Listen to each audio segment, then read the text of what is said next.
gente, tudo bem? Meu nome é Karina. E eu sou a Amanda. E a gente vai falar sobre a obra Fogo Morto, de José Lins do Rego.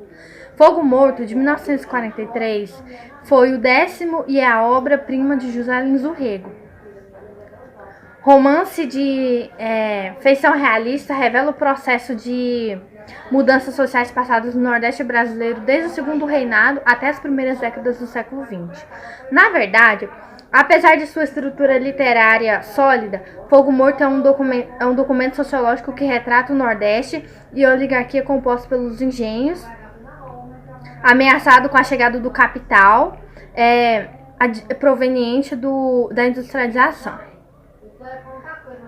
Engenhos de Fogo Morto, onde decai patriarcalismo com suas tragédias humanas. O romance é a expressão de uma cultura, pois retrata o mundo da casa grande e o mundo da senzala, com as consequências sociais do relacionamento de um com o outro. José Lins do Rego manifesta a tendência regionalista de nossa literatura e de nossa ficção entre 1930 e 1945. Configurando a situação política, econômica e social do Brasil. As oligarquias açucareiras são denominadas pelas oligarquias cafeeiras, revelando um sistema político apoiado em acordos de interesses mantidos por estados, que se sustém nos coronéis dos municípios. Desponta assim o regionalismo novo, diferente do regionalismo romântico. O exotismo e o pitoresco não interessam mais. Surge agora um Brasil doente com fome, escondido que estava sobre uma capa da civilização. Surgem os problemas mais graves, o baixo nível de vida e a superstição, uma população denominada por uma classe minoritária. O tema central de Fogo Morto é o desajuste das pessoas com a realidade resultante do declínio do escravismo nos engenhos nordestinos nas primeiras décadas do século XX. Gira em torno de três empolgantes personagens que são os três mais fortes da sua criação ficcional. São eles o mestre José Amaro, o artesão, o major Luiz César de Holanda Chacon, o senhor do engenho decadente, e o capitão Vitorino Carneiro da Cunha, que é sem dúvida a maior personagem do livro e de todos os romances de José Lins do Rego. Esse tipo de regionalismo crítico aparecerá também nas obras de Jorge Amado, Graciliano Ramos, Raquel de Queiroz. Convém frisar que José Lins do Rego poderia ser colocado sobre bandeira do Manifesto Regionalista, de Gilberto Freire.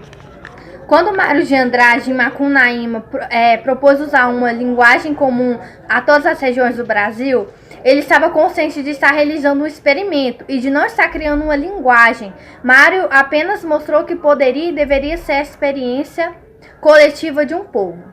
José Lins traz para a literatura a estilização da linguagem regional, com absoluta autenticidade, espontânea e pura, colhida pela própria fonte, sem influência erudita.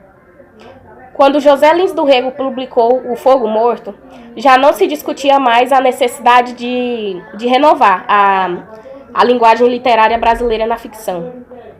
O compromisso regionalista de José Lins do Rego é, sobretudo, o âmbito popular e é exatamente a linguagem popular da Paraíba.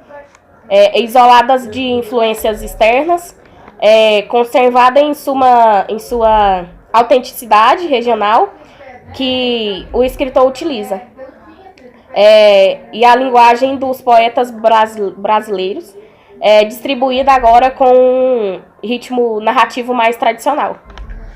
Cada um dos personagens principais representa, na verdade, uma classe social da população nordestina. As três personagens centrais estão envolvidas no cenário da miséria, doenças e por uma politicagem de miséria propensa policial que defende a minoria forte como saída o cangaço. José Amaro, que é um trabalhador branco, livre do Nordeste, revela forte orgulho por ser branco e alta consciência do seu humano. Sabe que é explorado e não quer aceitar, porém não tem alternativa, salvo sua coragem e o apoio ao cangaço. Coronel Lula de Holanda. Figura como representante da aristocracia arruinada dos engenhos. Possui o orgulho despótico de um senhor feudal, mas pede poder econômico. Refugia-se na religião, no amor ao passado, sem deixar de lado suas vaidades. Humilhado pela decadência e sofrendo as pressões do cangaço, isola-se. Vitorino Carneiro da Cunha representa o eterno opositor, corajoso, que aceita todas as lutas, um idealista em defesa dos mais fracos, plebeu e ao mesmo tempo aristocrata.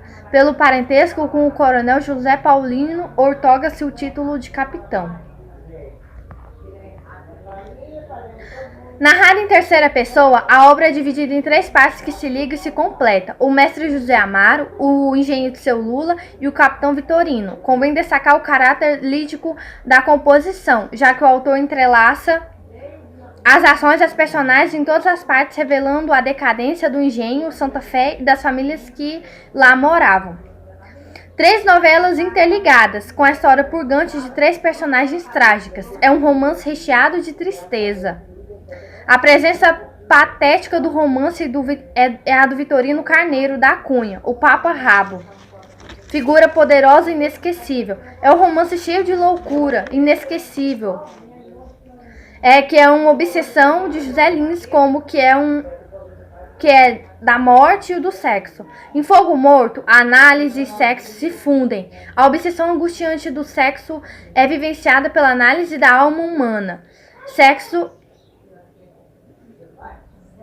naquele áspero mundo de fatalismo e misticismo.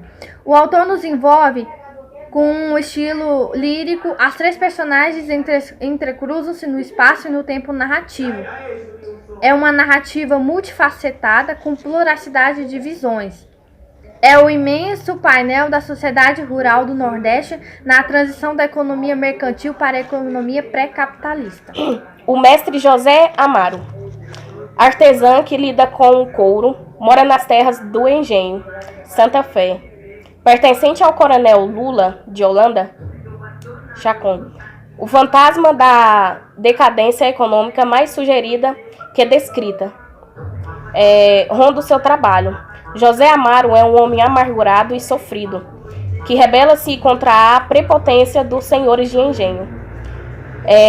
Graves de uma altivez que beira a arrogância, o desprezo que sente pelos coronéis.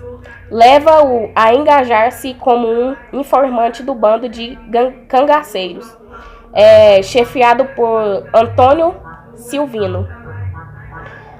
Assim ele manifesta sua rejeição aos poderosos e à ordem constituída.